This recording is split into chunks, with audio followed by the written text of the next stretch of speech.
So we've received some breaking news regarding the injuries to Bukayo Saka and Martin Odegaard. Let's talk a bit about it.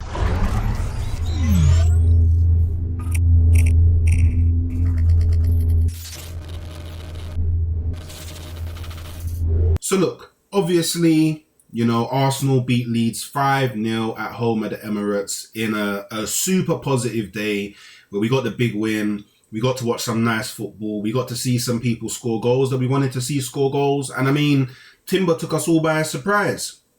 We got to see the Eze announcement at the stadium. All the Arsenal fans were gassed. But a special day in more ways than one was... a damper was kind of put on it in regards to we lost both Bukayo Saka and Martin Odegaard in the game to injuries. Now, with Martin Odegaard, it looked like a shoulder injury. He fell on his shoulder quite awkwardly. And then with Bukayo Saka, it looked like a hamstring. There is a video clip of him saying it's just a cramp. It's a cramp. But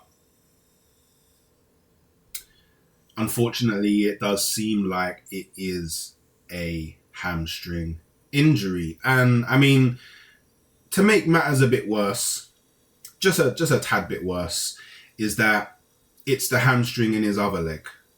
So, I mean, is it worse? Is it not? I don't know. Like, I guess in a sense, happy it's not a reoccurring on the same hamstring, because that could have been crazy in itself. Like, there would have been a whole heap of problems that came from that. But then on the same side, for a footballer of Bukayo Saka's quality, the position that he plays, the duties and roles and responsibilities that he has on the pitch, to suffer a hamstring in his other leg, it is a bit worrying, because now it's like when he does come back, every time he's running or chasing the ball down or dribbling, in the back of my mind, I'm going to be thinking, at any moment, something here could go wrong. Now, Sammy Mockbell has come out and he's basically told us the extent of both injuries. So, Arsenal attacker Bukayo Saka expected to miss 3 to 4 weeks with hamstring injury. Set to miss Liverpool clash and England games. Martin Odegaard's shoulder injury not severe. So let's deal with the Bukayo Saka part of this first. So he will be out for 3 to 4 weeks.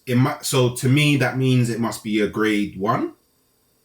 Grade 1, the lowest grade hamstring injury. So a bit of a silver lining.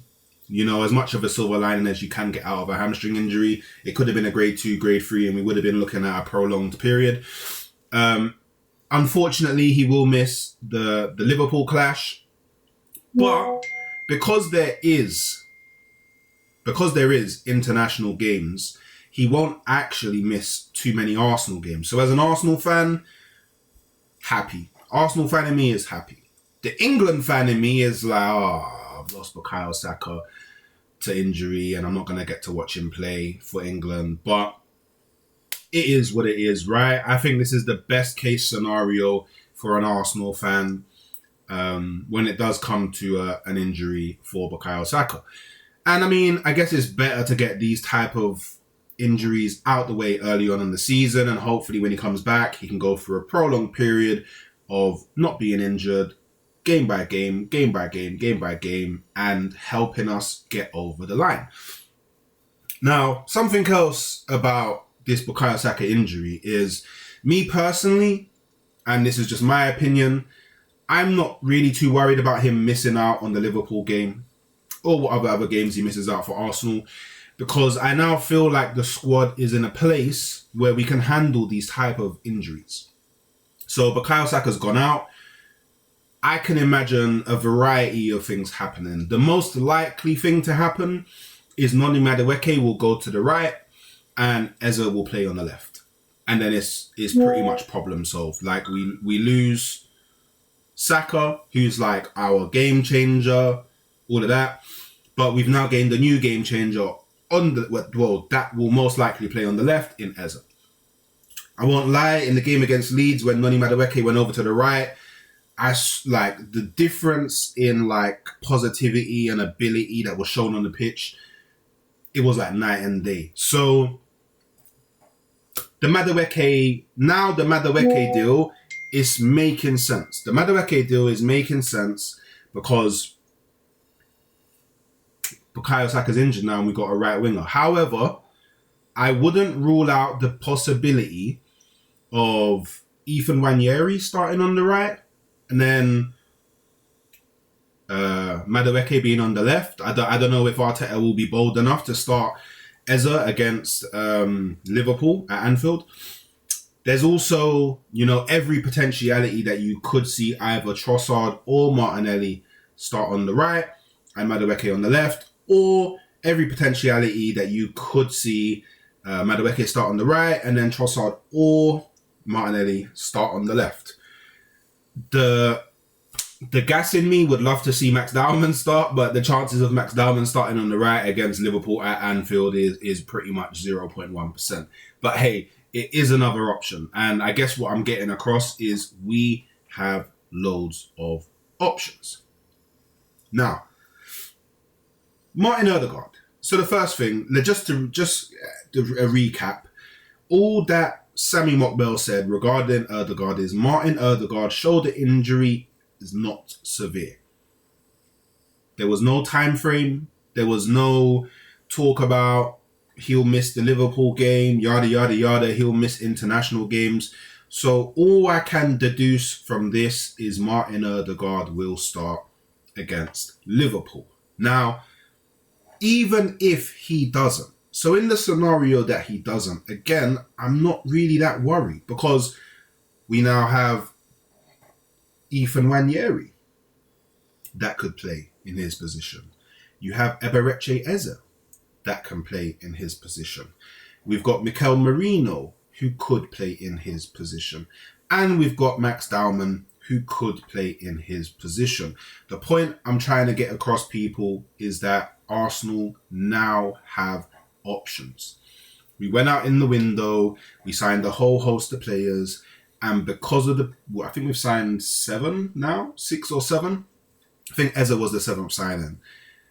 Our squad is now a lot deeper. I mean, you can even not rule out the fact that Leandro Trossard could play in the 10. So we have a lot of people that can fill in for Martin Odegaard.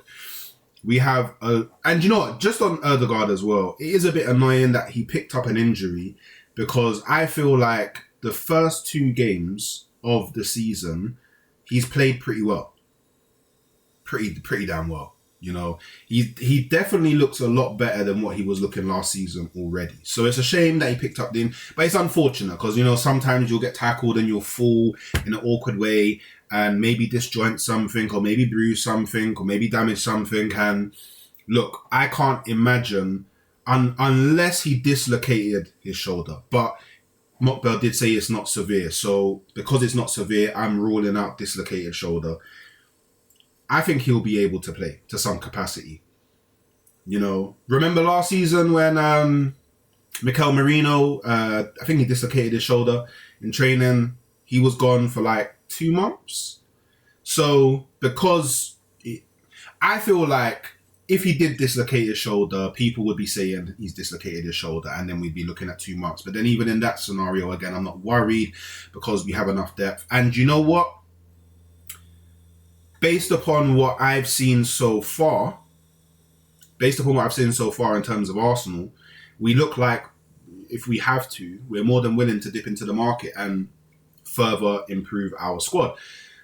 Also can't rule out the fact that maybe in a few weeks Havertz will come back. So even if Odegaard was out for a prolonged period of time, you then have Havertz who could play in the Odegaard role as well. So we're more than fine. And I feel like this is a good place for the likes of Saka and Odegaard to be in, where they now know, if I go out, there's not so much pressure for me to get back as quickly as possible because we have loads of people that can still fly the flag when we're gone.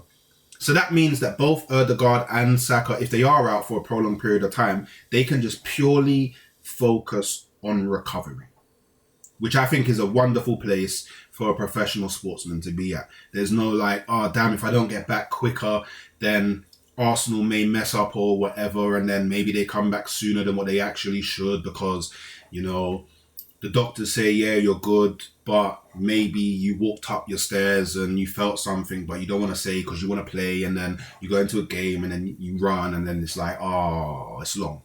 I don't think they have to worry about that no more. So, look, it's a shame that both of them are out and going to miss. Well, it doesn't actually specify if Odegaard will miss the Liverpool game, but Saka missing the Liverpool game is a bit of a bummer. You know, at Anfield, I feel like you need your best players available when you play the best teams in the league. But let's just say our thanks to the most high Arsenal fans. You know, it's not as bad as what it could have been. And we just keep on going. So yeah, people, let me know how you feel about Saka and Odegaard. Well, Saka definitely, but Odegaard potentially being out for the Liverpool game. And yeah, let me know in the comments who you think we will play instead of them. Like, let me know your lineups. It'll be interesting to see. Like the video, subscribe to the channel, and I'll catch you next time.